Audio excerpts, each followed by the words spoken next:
Boom. There it is.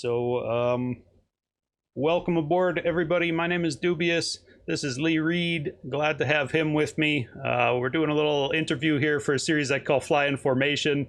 It's something I've been doing to learn more about the different scenes across the country, and of course the artists who make them up. And I've really been learning a lot doing it. So I've been having a lot of fun talking to people, and yeah, I'm glad to have you with me tonight. Lee, how you doing, man?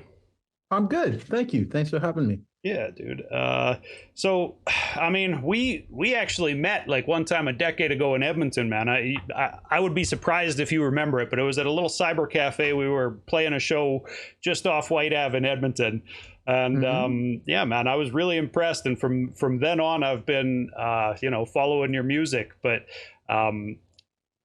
like everything you release, I love it, dude. Like the political commentary is it's beautiful. I think hip hop needs so much more of that. And first off, I just want to thank you for carrying that torch, because hip hop is something that has so much power for that, but I feel like a lot of people just kind of use it for other purposes or whatever. And the whole like speak for the community aspect gets kind of thrown to the wayside a little bit. But yeah, man. I mean, can we talk a little bit? I know, like I read in your bio, and actually before this, one of my friends, Epic from Edmonton, sent me a show poster from 2002 when he performed with you in Edmonton, and at that point you were part of Warsaw Pack.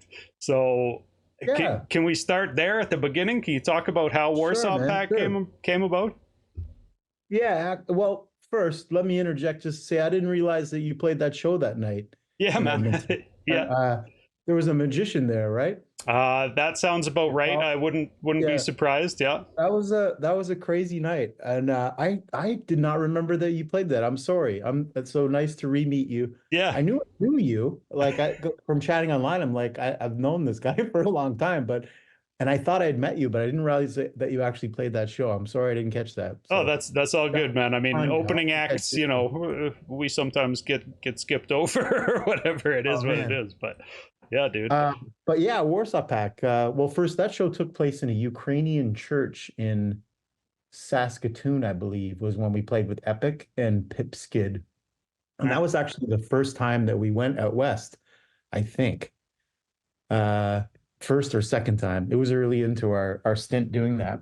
Yeah, that was a really fun project. That started kind of by accident. I was at a party in the late 90s, and there was guys like playing music in the basement of this party. And this other friend of mine's like, you should rap on that. And I was like, all right. And then I did. And those dudes that were playing were just like, that's amazing. And then we got together, and that was a bass, drum, and guitar. And then I said, this is fun. Let me invite the DJ that I work with, who was my homie Realistic. So he came in.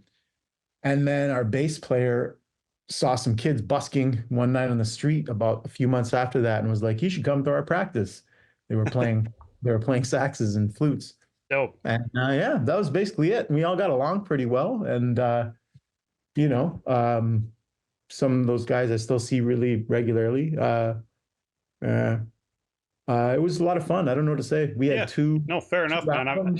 I mean, I can relate to rapping over top of drum, bass, guitar like that. That's sounds close to my origin stories too, with becoming an MC or whatever, man. Like, and it put me into a position where I like all my homies were in punk bands, and so I wanted to ask you about like how much crossover you've had with the punk scene as kind of a result of having that live band. And I mean, I still feel like you have a punk rock aesthetic to your music right up till now, right?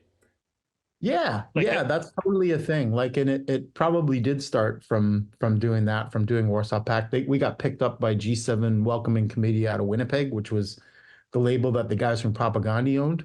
Okay. And so when that happened, yeah, they didn't really know what to do with us genre-wise, right? So we got to play a lot of punk shows, and kind of drew an audience that came from the punk world, just because G7 was a big deal to them. And We immediately like had people showing up that we probably couldn't have reached through the grassroots, Yeah, of totally. what we were already doing. Well, it's a unique crossover And too between the two genres because I feel like there's that anti-establishment message in both of them. So, like, I know in my yeah, experience, anyways, jumping on stage, people looked at me funny because I didn't even have a band. I was just doing punk shows, and then it would be me and a DJ.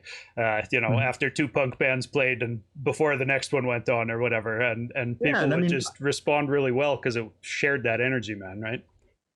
yeah, and I do that now, right? And like, yeah, I mean, I think it came from those Warsaw Pack days, but as a solo artist, a solo hip hop artist, I probably pay more punk shows than the average rap artist. For real. I'm working on a project right now, actually, with some dudes, a punk band from Burlington, Hamilton, Toronto area called Rules, Cool. and we're making beats out of the stems of one of their records. And the Okay. last single that I put out, it's called "God Hates Flags," was done in that project. And there's a whole like an EP to an album length of that coming soon. I So just yeah, it's listened to that before this. Is that their vocals on it then? Like the God yeah, hates flags refrain? Yeah. yeah, that's the singer from that band. Yeah. And Dope. so we took some of the actual samples of the stems, but he's also been coming to the sessions and we'll be singing some of the stuff live. It's been a lot of fun. And so yeah, we and going to do some shows with them, which will probably be attended by a punk audience. So they'll open it and then I'll be playing and then we're going to do some of those tracks. Yeah, nice. Um, Uh, yeah, with the guy who produces them. so how long have you been doing the solo grind? Like I said, you were solo in 2013 at least when I saw you. How long Yeah, before yeah, that? yeah. So during Warsaw Pack, I would play as a solo MC doing rap with the DJ from that group, and we did expressly rap stuff that was just beats.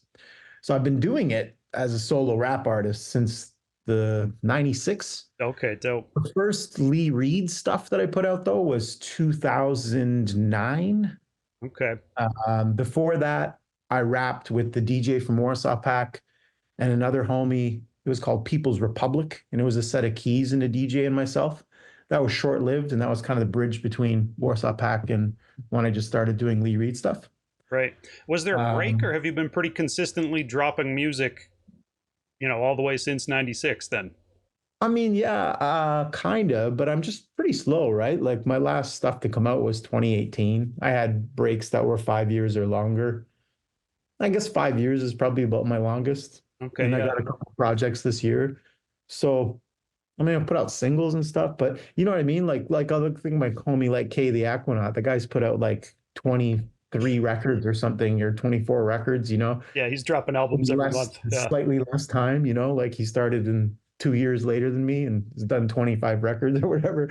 So, like I've been doing it, but I'm not nearly as prolific as some of the people that have been doing it as long as I have.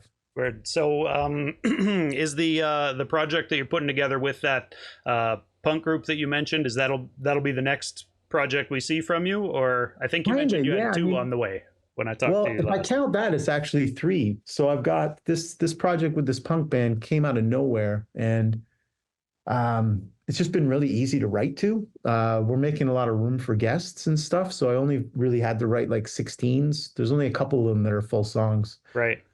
So it's been pretty easy to work with. Yeah. So that's coming, and I don't know when, maybe later this year. My next LP will come out on Strange Famous, like my last one did, and that's probably this fall. And I've got another EP. So that LP, the beats are all by a guy named Supa83. Right. He's the guy who did all the beats for my last LP, Before and Aftermath. And then I've got another EP coming that's exclusively about housing. And those are all beats by a guy named Icon from Toronto, who also did my Murder Hornet Landlord EP Right. and some of the beats on Steel City. So, what year was Murder Hornet Landlord? When you said that you hadn't done anything since 2018, I was a little bit surprised. I thought that was more recent than that. Yeah, actually, you're right. I think that's more recent. That was about, when was that? 2019, or when did COVID kick off? Was it 2019 or 2020? It was about like 2020, I 6 months. think. Yeah, 20, Yeah, then it 2020 was was when kind of like COVID six started. months into 6 months into COVID. That's when that came out. So yeah, I guess it hasn't been that long. Dude, that's one of my favorite names for a project that I can think of off the top of my head. I really loved the title for that one. Thanks, man. Can I ask you about how you landed on Murder Hornet Landlord as a name for that? Like, can you explain the maybe concept of that album for people who didn't take that in? I mean, I know, but Yeah. Well, murder hornets were in the news around then.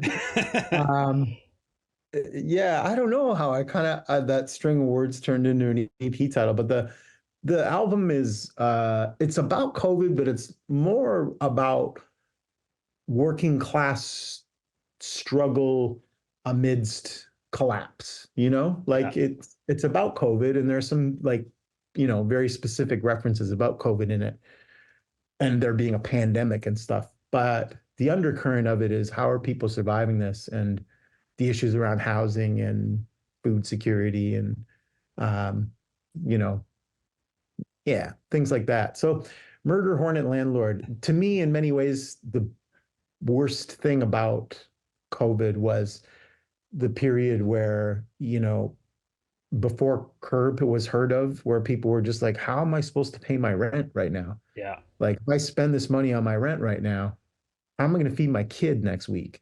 Because I can't go to work. And to me, it was the dynamics of the cost of living and how some people in a certain, you know, class of job, including myself, were able to work remotely or whatever, to transition to it the into it. lucky No, few. Yeah, yeah, yeah, for real, right? But I was surrounded through housing organizing sort of circles. I was surrounded by the more realness of what it means when people can't go to work for weeks on end or months, and or that it's dangerous if they do, or like it's the whole thing to me was and continues to be uh,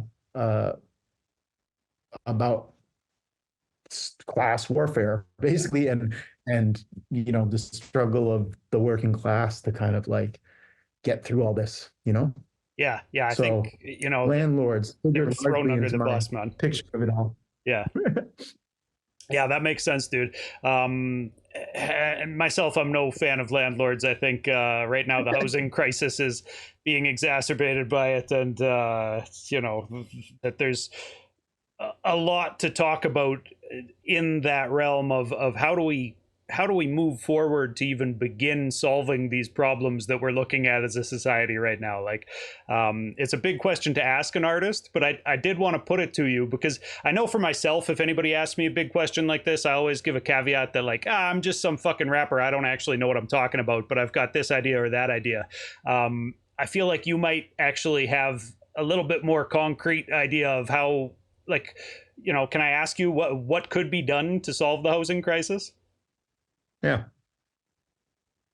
I think at great length about this stuff, and I am just a rapper, but I um, do some like help with tenant organizing and resisting evictions and stuff like that. Yeah. Not as much lately, but I have, and I'm surrounded by people who do. We can reverse this. In fact, the most important thing folks could do is to organize with their neighbors, Mm. to collectivize their demands about housing. So, if Tenant you're in an union. Yeah. yeah, and it's that simple. It's really about knowing your neighbors and figuring out what they're dealing with and what you're dealing with, and collectivizing your demands to landlords about it. And it can be done in like an apartment building against one landlord. It can be done in a neighborhood, so everybody turns up to help fight each other's landlords.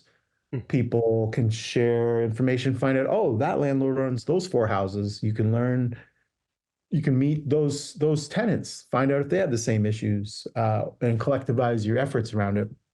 And as more and more tenants do that, and more neighborhoods do that, it becomes impossible for landlords to exploit people. Mm. You can get into a situation where Canadian tenants, if they were organized enough, could begin a reduction of rent, an auto reduction. So they would say, okay, landlord, here's your notice. All of us in this city are paying 1% less next year.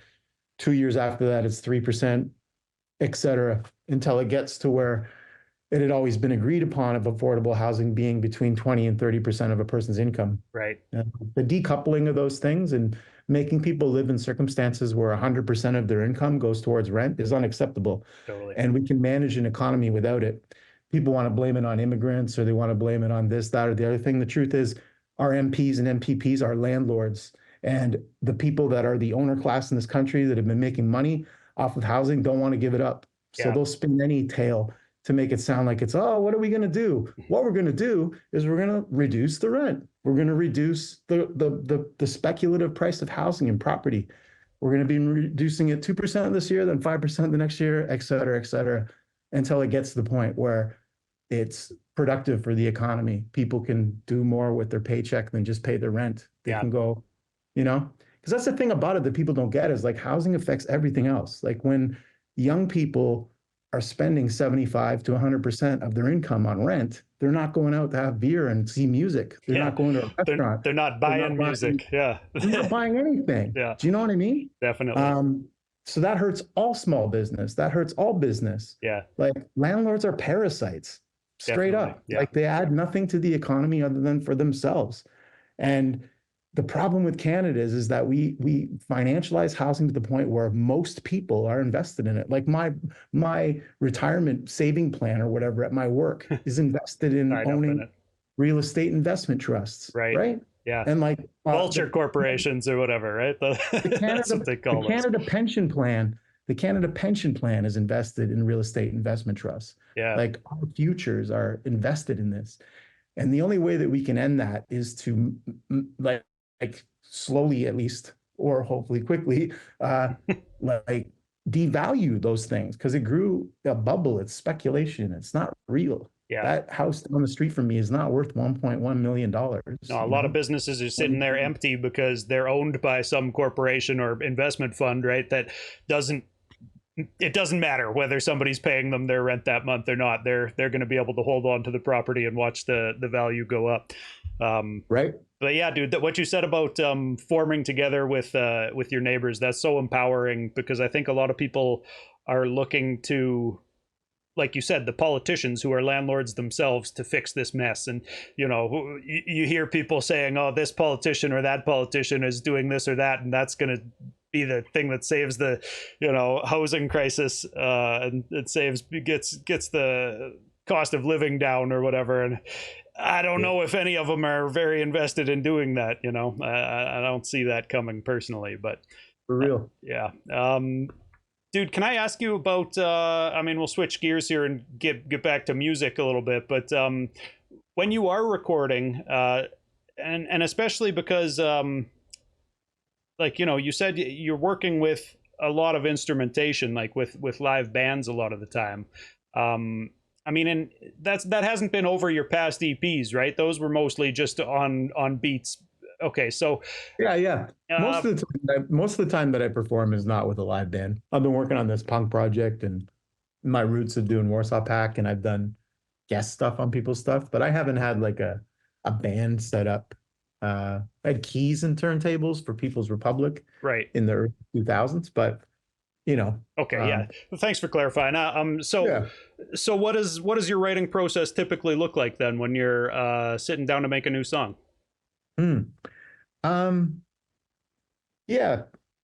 Basically, I'll get like a pack of beats from somebody, and I start to if I like a few of them, I kind of pull them into like a vibe.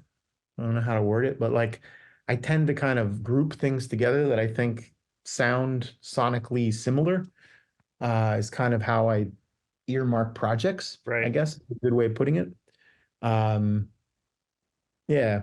And then kind of lump those into that'll be an EP because it all sounds similar kind of deal? Yeah, essentially. Yeah. Or I try to do that. I want it to sound kind of cohesive like that, Yeah.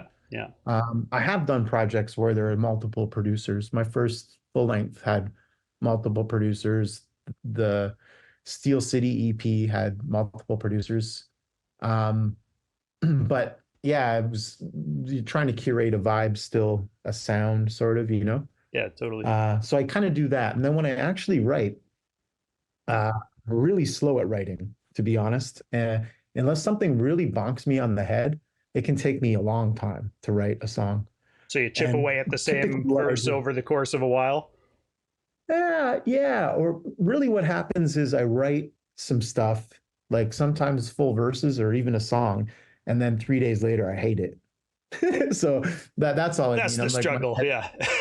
my editing process is kind of weird that way. So I take these groupings of beats, I make you know, like a folder of them so that I can listen to them when I'm on the go.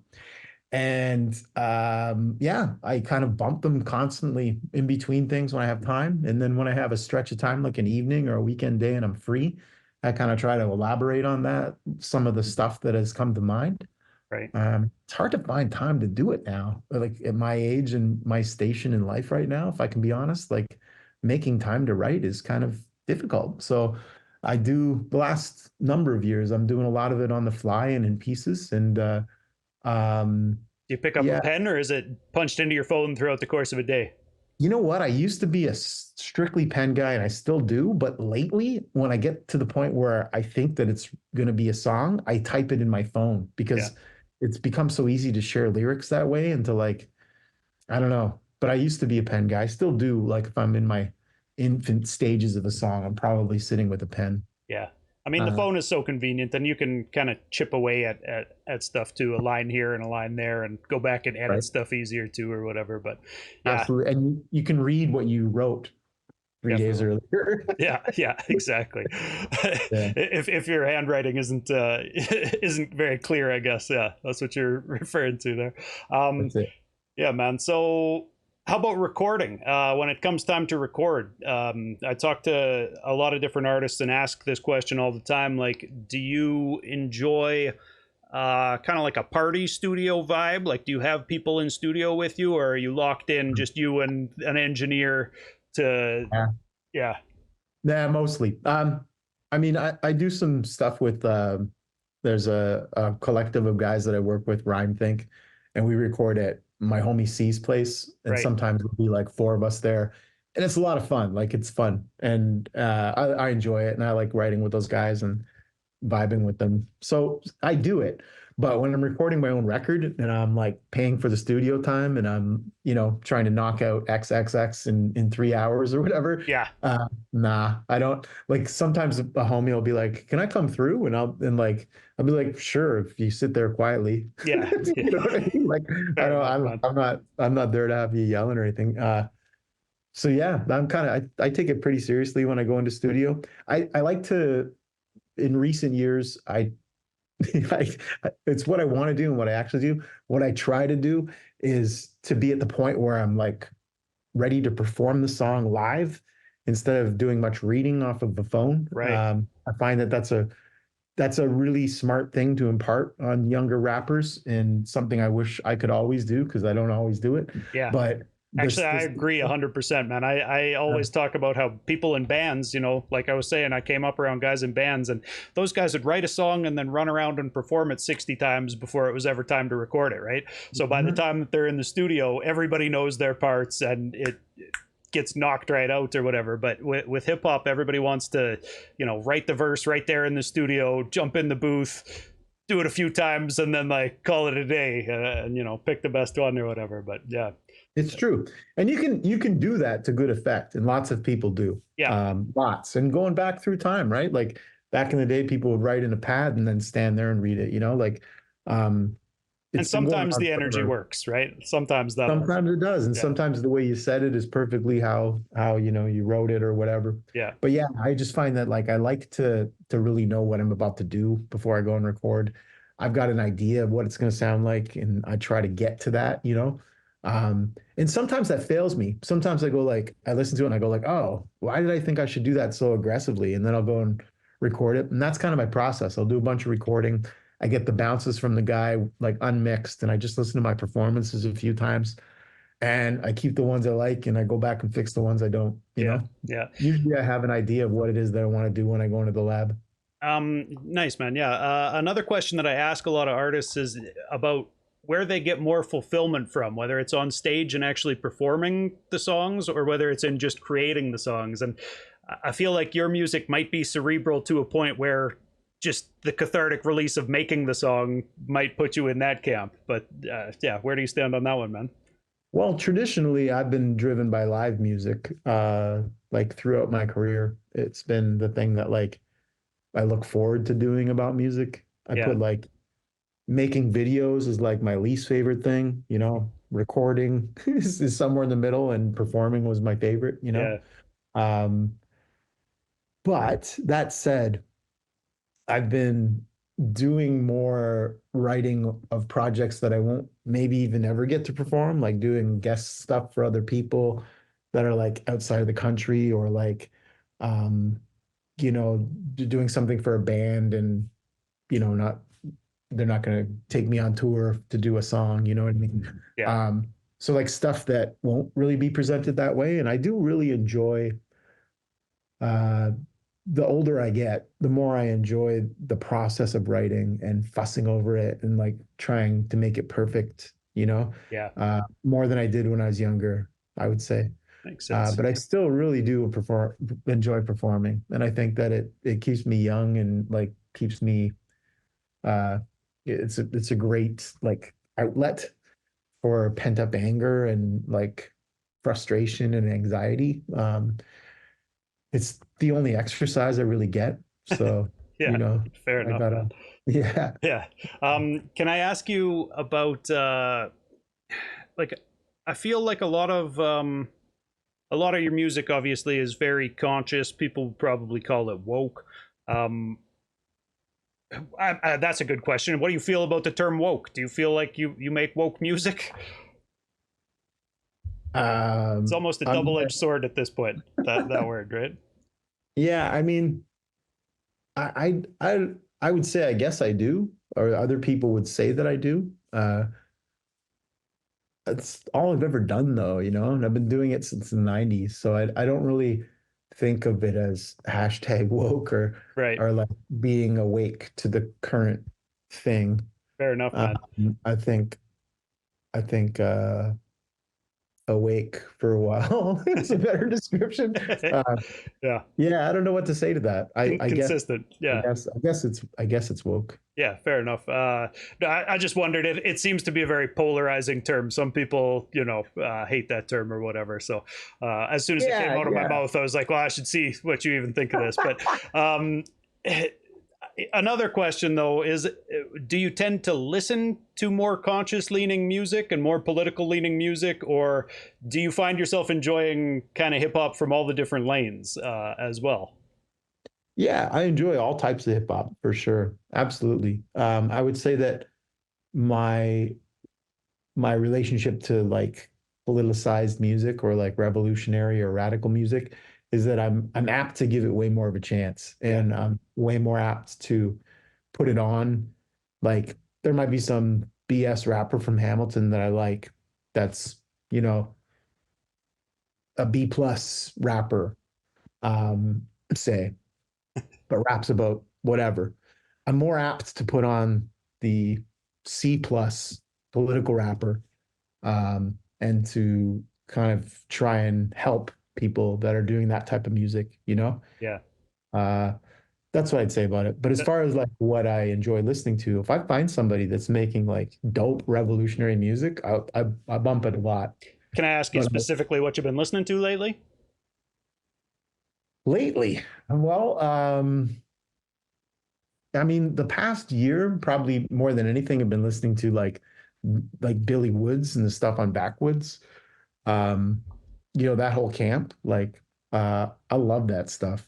Love it. Um, and I like the politics of it too. It's not like a bonk you on the head thing, Right. but you can tell those cats are, we won't say the W word, but you know what I mean? Yeah. Like, Sure. I really like that. And I like the world that they tread. I like the like off-kilter, odd kind of flows and rhymes about it all. I like that kind of yeah, quite almost experimental, maybe you'd say. For real.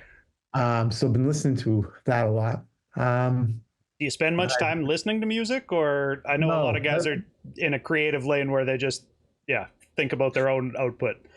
sadly not. Sadly, I don't get to listen to as much music as I would like to. I don't drive. Um, And like I was saying, if I'm out and about, like the playlists on my phone, honestly, are just folders of beats, Mm. like Yeah, straight up.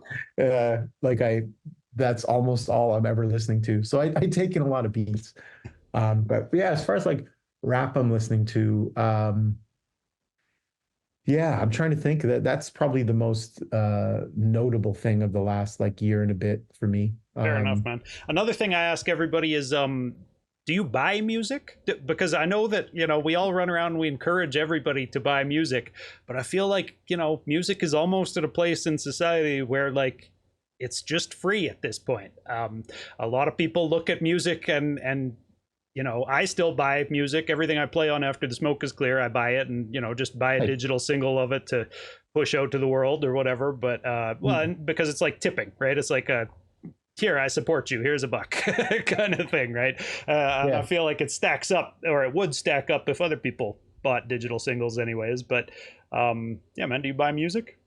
I do absolutely, and I tend to buy stuff of like homies that put things out too. I try hard to keep up with that.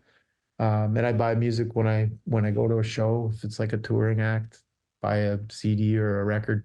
Yeah, Um, super important when um, people are on tour to support their merch booth. Yeah. yeah, absolutely.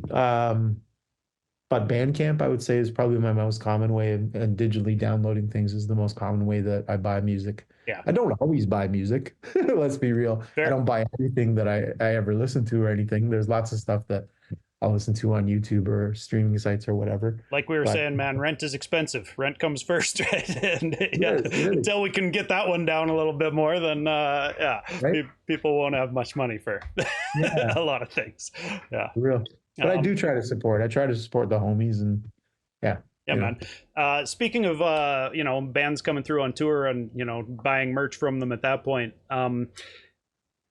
like, have you been touring fairly consistently then since 2002? You said that was the first time you went out west. I guess, by the way, did you get further than Saskatoon, or how far west did you go in that tour? Oh yeah, we went right to the West Coast that time. Nice. Yeah. We played this thing called Under the Volcano Festival, which was in West Van, and then we went onto the island for a while. Nice, It was man. cool. Any But any yeah, tour stories stand out over the years? um yeah, well, I'm trying to think. I've been out west 4 or 5 times, I think. Yeah. And two of those were as Warsaw Pack. No, I've gone out west more than 3 times as Lee Reed. See, I don't know. I think I've been out west like 6 or 7 times and been down east maybe 4 or 5 times. Is there more And fun to be had when you're touring with, I mean, you said there was bass guitar, a DJ, a drummer, and then horn and that sax, was was it? So with a whole group of people, I feel like that might be a good party.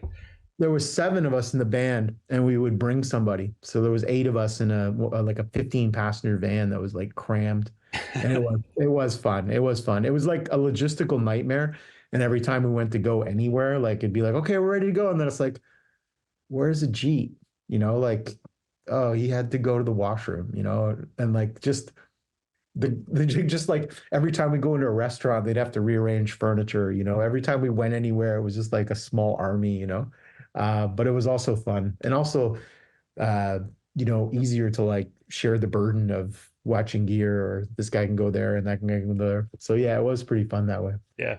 Touring stories though, I'd say like the funnest tour that I probably had was when I got to go to Europe with Kay the Aquanaut just before the pandemic. That Oh, that was a lot of fun. We went to Germany, France, the Netherlands, the UK, and it was just me and him. We traveled on like trains and buses, and um, that was a really really fun time. I'm I honestly I wanted to go back the next year, but then the pandemic kicked off, and right. I'm always since super interested in how people land those European tours. Like, as independent artists out here, was it a lot of legwork on your guys' part, like finding venues to play in Europe, or how does somebody go about even touring through Germany and yeah. the rest of the Um, countries over there? Well, I started here with people that I knew that had done it. In the coming back to it in the punk community. So my friends at Rebel Time Records here in Southern Ontario, it's a punk label, had artists that go through there all the time, most especially in like Germany and the Czech Republic and around there. And So I got some contacts from them. Kay had been over a number of times and he had some contacts in France. And then honestly through the anarchist community, like I wasn't trying to get rap shows. I was playing like squats and social spaces and like trying to do events for anarchists in anarchist spaces. So I'm not I, we did a couple like expressly rap shows. The one that we did in Amsterdam was like a rapidy rap show, but yeah, we were playing like squats and weird buildings and social spaces and stuff. And in that case, it's pretty easy to put together. You won't make a ton of money, Yeah. but uh, you can pretty easily, like for me at least, um, they were great shows. Like well attended for places that I'd never been, Like I think the worst shows were like the rap show had like 50 people at it, but some of the, like, we were in Dresden, there was almost 200 people there. Oh, And yeah, that was one of the first shows I ever did in Europe, man, yeah, that's a I warm think it was welcome. the first, Yeah, yeah, Um, and the shows in France were really well attended. And yeah, I don't know. It nice, was man. yeah, I think the deal with over there, right, is just like touring Canada is just like a linear line, and you have to kind of line the cities up With in six such a hours way. drive between each city a lot of the time. Yeah, There is, but also there's the problem with like, oh, we have to have that night in Winnipeg so that we can have that night there and that night there to get to this place, It's right. all just a line. And if you miss a couple cities, then you're kind of screwed. Like you get a few little detours you could do, but in Europe, you just like throw a fucking rock in any direction and like, oh, well, it won't work out there. Take a train, 8 kilometers that way, and there's another city the same size or whatever. It's just like Totally. there's you can go in any direction, up, down, east, west. Like it doesn't matter. There's like within an hour or two, there's another major city that you can possibly play. For real. Um, I think that's all it really comes down to. And I hope to get back out there for that exact reason. And the other thing about out there is that they in general, at least with the people I was dealing with, really liked the kind of older timey sounding rap that I make, Yeah. Yeah, I which think boom bap is alive and well over there. I mean, not that there hasn't been a yeah, resurgence here in North America as well yeah, recently, but right. yeah, I think it was always thriving over the ocean. Yeah, It was most especially in, like I say, in like Germany, the Netherlands, and like Central Europe, like that. right. There's like crazy about that shit. Yeah, man. Can I ask? So, the advice online is always telling everybody, all the artists, we all need to know who our target audience is. Do you ever think about who your target audience is? Because I find that there's a weird crossover between kind of more progressive thinking people and hip hop. There's a lot of hip hop heads who don't want to hear, I don't know, a message in the music. I feel like a lot of the Oh, people going out absolutely. to hip hop shows just want to party. Absolutely. Yeah, I get that all the time. Like, and I know that that's a thing for a fact. People people I love dearly that I do shows with are just like I've had people after I get done, they're just like, that was awesome. Then they'll look me in the eye and then they're like, man, you gotta write a couple happy songs. Um, like, yeah. I don't really know who exactly my target audience is, like as a demographic, but um it I know it as a community, if I can describe that. So Yeah, typically my shows uh aren't like a rap audience. I get people out that listen to all types of music, yeah, doesn't get surprise me. weirdos, Yeah, punks. I don't often just play an expressly rap show. If I book it myself, I try to have a band involved. right. I do absolutely do all rap bills, lots. But if I'm planning my own event, in say Hamilton or a city where I've got roots, um, yeah, I don't Kind of really know. rely on the community you've built up over the years, I would imagine, right? Yeah, that and also just like constantly building with people involved in social movements and in like revolutionary sort of, Yeah, we should touch on organizing. that on the social movement angle because, like, you did the Yinta track, um, Mhm. get off the Yinta or whatever I think it was called, Yeah. wasn't it? Yeah. Get the And fuck off the get internet. the fuck off the Yinta. Yeah, yeah. We can swear here. Yeah. Yeah. And I mean that was in support of like the forest defenders out in BC, right? And That was for the Wet'suwet'en, who were fighting the CGL gas line in right. northern so-called BC. So they're yeah, the Gittenden checkpoint and Wet'suwet'en, the folks that we did that for. Um, you can read their story online. There's a film coming out soon called Yinta, about what's going on out there. But yeah, basically we're running pipelines or trying to across unceded land. And Yeah. uh, even our own Supreme Court has you know, ruled in favor, Delgamuukw VBC, in favor of unceded like governance. So the Wet'suwet'en hereditary chiefs don't want this pipeline. The elected chiefs, the band councils, and the BC government and the Canadian government wants it. So we're ignoring our obligations to the United Nations Declaration of the Rights of Indigenous People. We're going against our own laws about what the Supreme Court rulings were to ram through these projects. And yeah, so that song's about the folks out there. Super And important message to elevate and push out to a wider audience, man. yeah, thanks. And honestly, like meeting the folks out there, specifically from the Gittenden checkpoint, and um, have hung out with them a number of times in out west, in Montreal and Toronto, and been up. I've not been on the territory where those camps are, but I've been up to Smithers by where, like in Wet'suwet'en territory, but I haven't been out to the actual Okay, space they call that's it. cool. So Like, that's how that came together because I saw it and I was like, okay, this makes sense. This message from Lee Reed for sure. Um, it just yeah, it's cool to know that you actually know the people who were boots on the ground involved out there. yeah, they're some of the most amazing people I know, to Yeah, be man. honest. Yeah, And so, yeah, I would say that that's not like uh, it's that, it's the being able to meet people doing cool stuff and being able to, materially kind of like support that is, yeah, it's an important thing for me musically. yeah, right on, man. To switch gears a little bit, you said that kind of the hierarchy of your enjoyment always put videos last or whatever. So that was the least enjoyable part of making music for you was shooting videos or whatever. How do you feel about social media in the modern era here? Like, Hate it, is it man. yeah, yeah, okay, I really do. I like we follow each other on Instagram. I think my face is on that thing like once.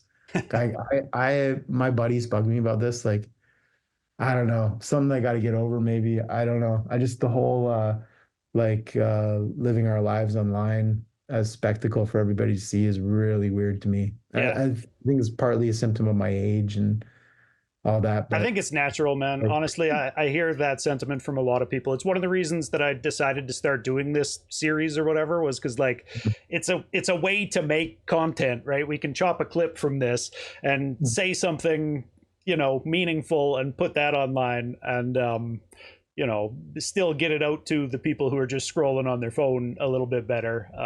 right. But I agree with you, man. It's been a big learning curve figuring out how best to use social media, and I think a lot of people are still trying to figure out how to kind of use it authentically and not Mm. feel like they're I don't know selling out their soul by trying to Mhm. promote their music on social media or whatever.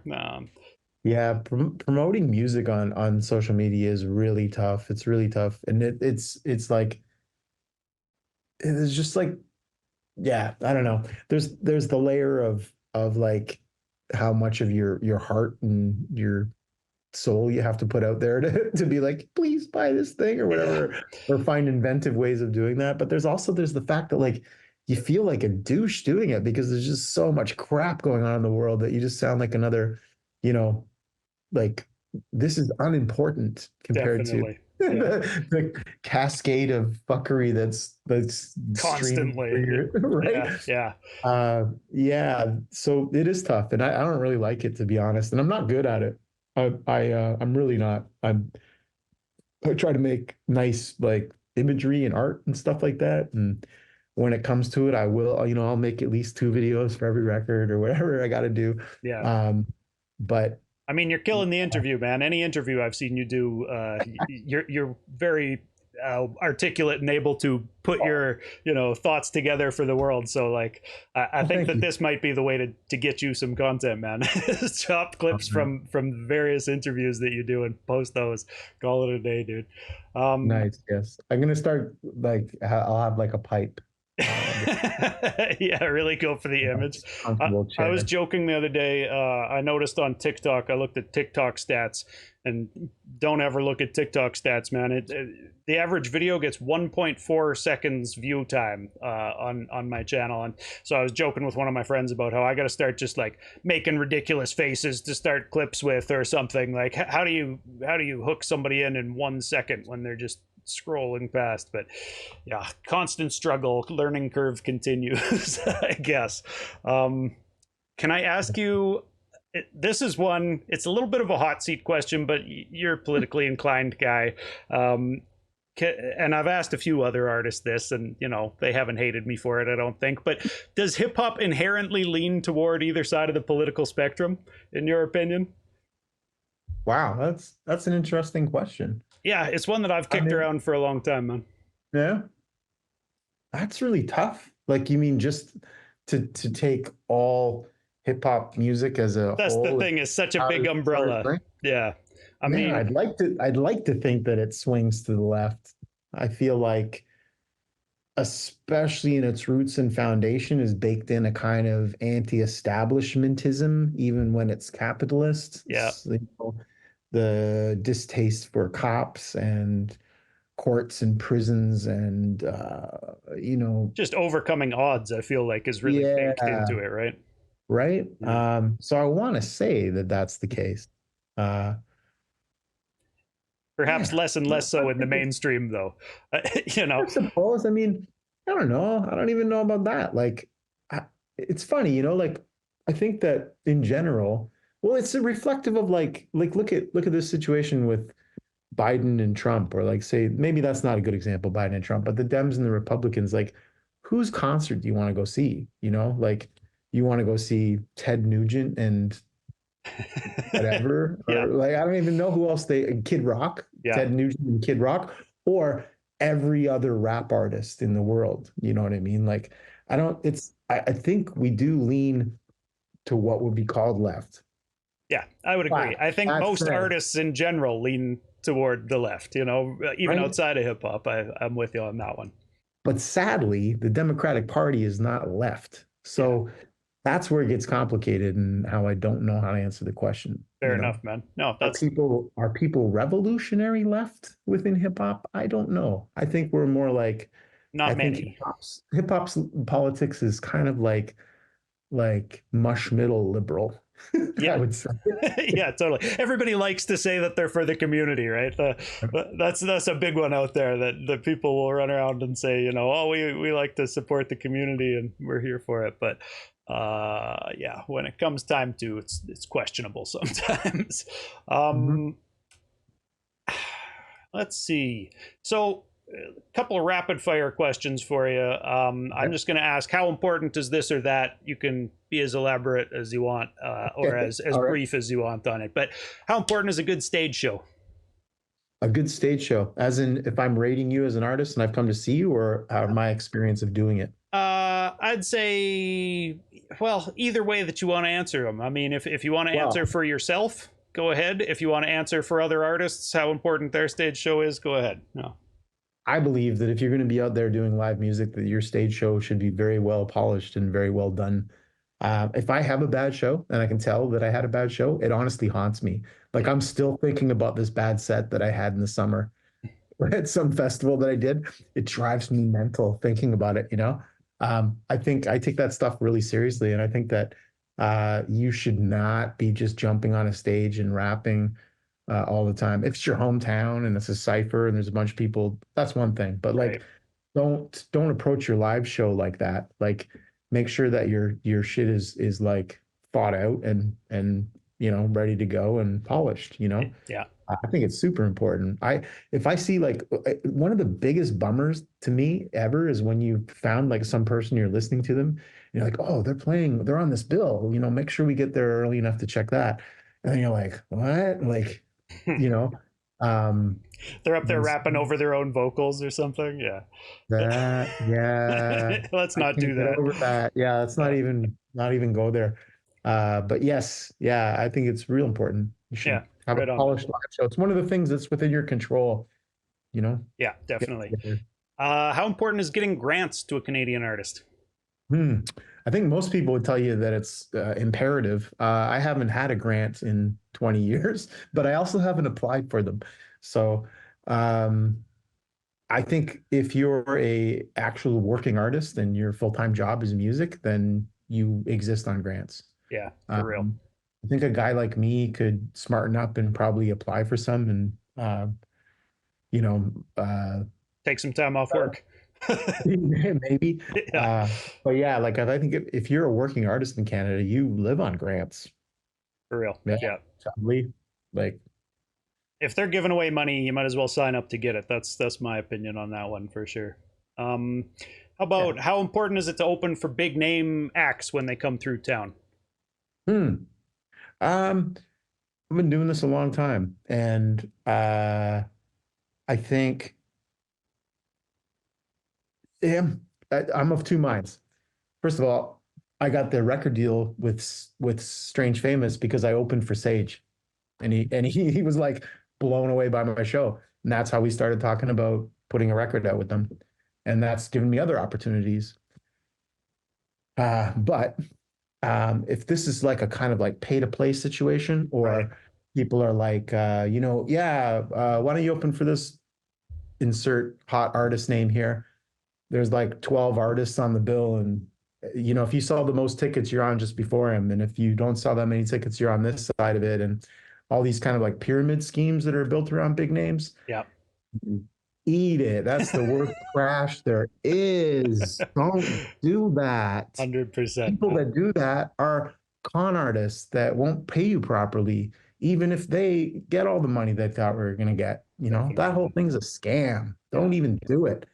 But if you have an opportunity with a genuine promoter that's bringing someone and they have like two acts on the bill before them and you can be one of them and it's an artist that you love and you think that you would vibe with or that you would want to write on your resume when you're doing a bio, then some of those are good. I've Yeah. done tons of them over the years and I've regretted lots of them, but I've also really enjoyed some of them. Lately, I don't really care. Fair enough. Yeah.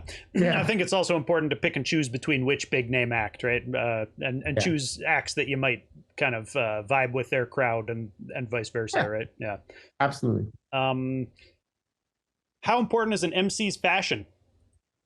Like, Fashion? yeah, I get answers on both sides of the spectrum on this one. Damn, man, I hope it's not important.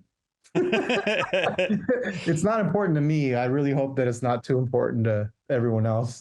Yeah, it depends who you talk to, man. I've heard people say that you'll sell more to people's eyes than you'll sell more to their ears, and I was like, that's an unfortunate way to have the music industry, in my opinion. But I guess it might be true. I don't know.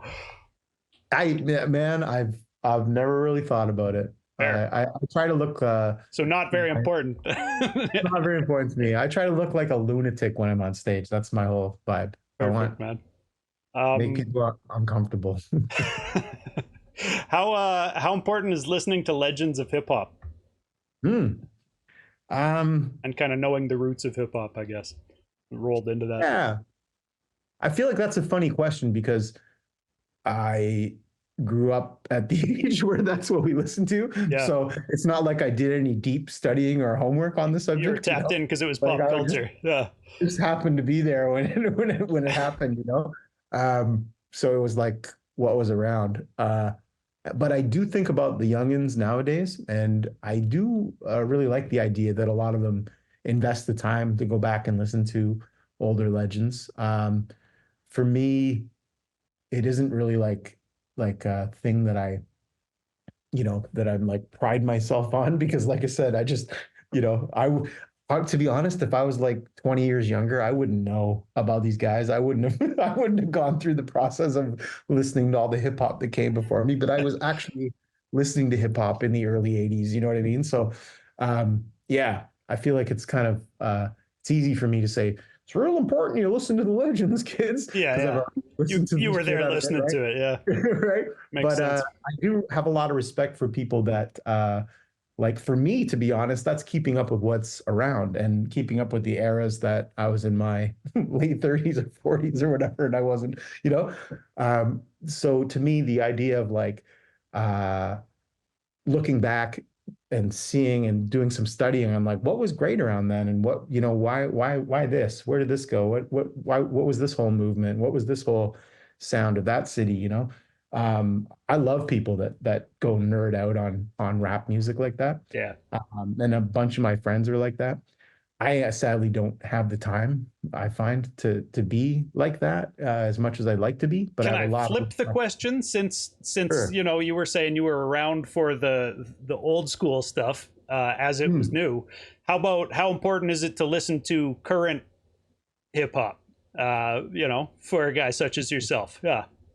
Well, I'll tell you, yeah. I mean, I'm in the same boat, man. I feel old in this game too. They Right? call it a young man's game enough that I think everybody feels old. You turn 24 and you feel old. Yeah, I think it's important. I think it's important to listen to what's new. I try to. That's a good question for me. And yeah, I think as like an old head, I'm not bitter about like young cats and the stuff that they do and the stuff they rap about or whatever. Yeah, we're not I do. supposed to connect with all of it. Right, exactly. It's not for me, right? But I can hear when it's good, and there's a lot of like young dude rap that I like. Yeah. I try to go out and see it in my own city. There's some really amazing like young guy rap in the city. Um, Actually, that's and, kind of a wrap up question. We can just let's just transition right to that. Can I ask you to name drop some MCs from the city who people should be up on, who they might not be?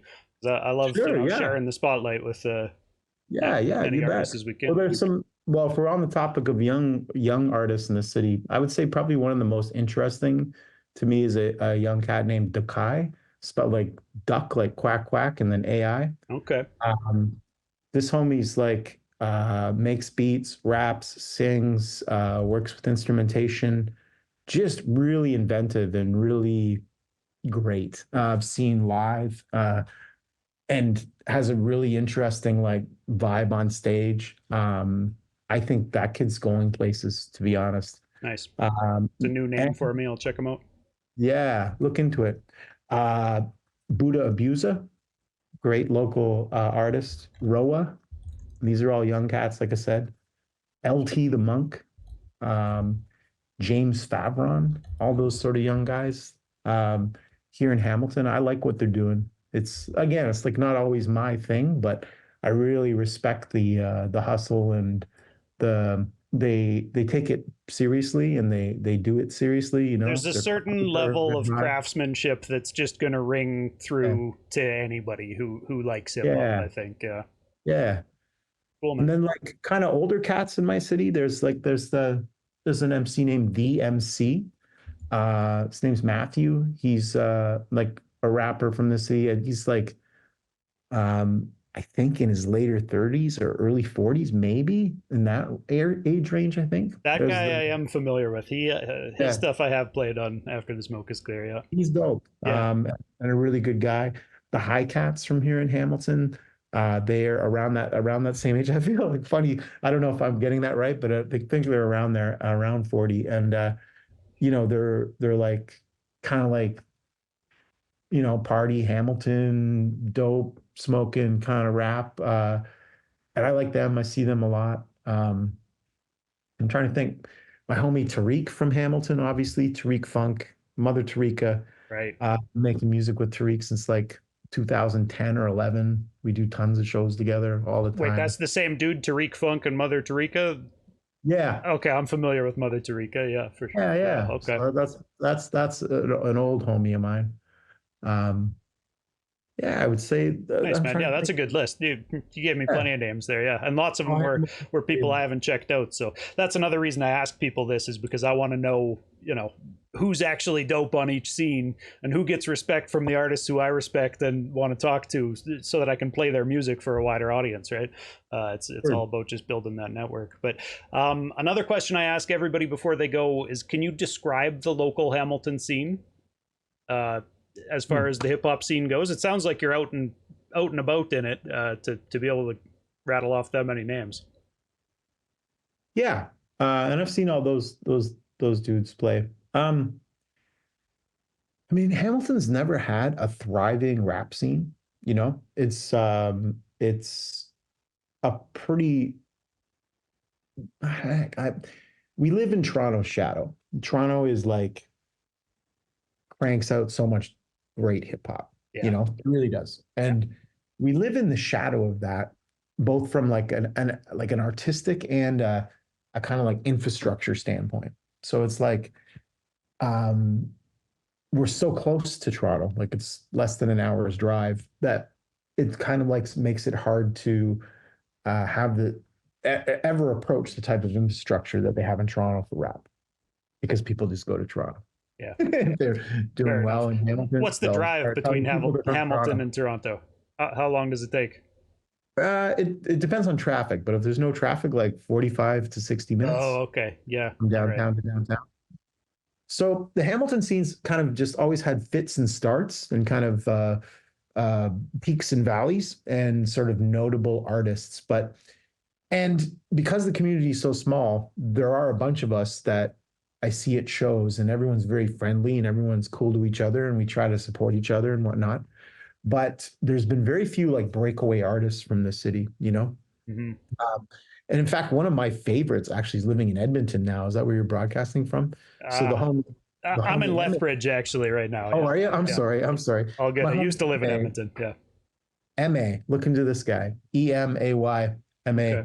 He's living out there somewhere now. I think it's in Edmonton. Like there's a notable character that like amazing rapper producer, and had a really decent following, made strides in the indie world and whatnot. But like as far as like a community continually doing that, Hamilton never really got there. I mean that it's terrible. I feel bad saying that because there's probably guys in the city like fuck you, man. Yeah. But like we're not Saskatoon or Winnipeg or Vancouver or Toronto or Halifax. Right. You know, Fair enough. uh, there's been some great rappers from here, lots of them that I love, and like I say, we do go out and turn up for each other's things, and we have a community of hip hop in this city that supports each other and whatnot. But like, there's no definitive Hamilton sound. Fair There's enough. no Yeah. definitive like Hamilton era of rap that got exported. I would imagine a lot of people jump ship and go claim Toronto too, right? Like, yeah, yeah. That Bounce out of happens there too. as soon as they can. Yeah. How about plans to do shows or tours coming up? Yeah, Anything yeah. we can plug? I'm headed your way in September. Oh, We're gonna be on the road from September 11th, I think, till then we're going to something in Victoria in the weekend of the 21st-ish or something. I can't remember what the it's a dates long are. ways out still. People should watch your social 2 media. weeks. Yeah. Yeah. So that's happening. So we'll come out, and I think we're going to be in Edmonton on a Sunday night, if memory serves me right. We're still Oh, looking for the right spot, but that's happening. And yeah, I'm going to be doing some shows with that punk project I was talking about. That's called Endless Bummer, and it's we're going to do some shows in April around Ontario. that's a good name for a band. I like that.